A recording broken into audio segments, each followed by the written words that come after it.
যখন মুম্বাই থেকে বাড়ি চলে যাবে, তখন সবাই এক জায়গায় হয়ে যাবে কিছু ক্ষণের মধ্যে।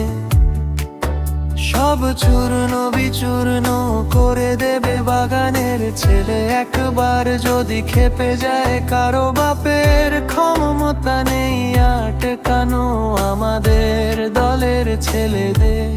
নাম রশিদুল, শ্রেণী আমিনুল।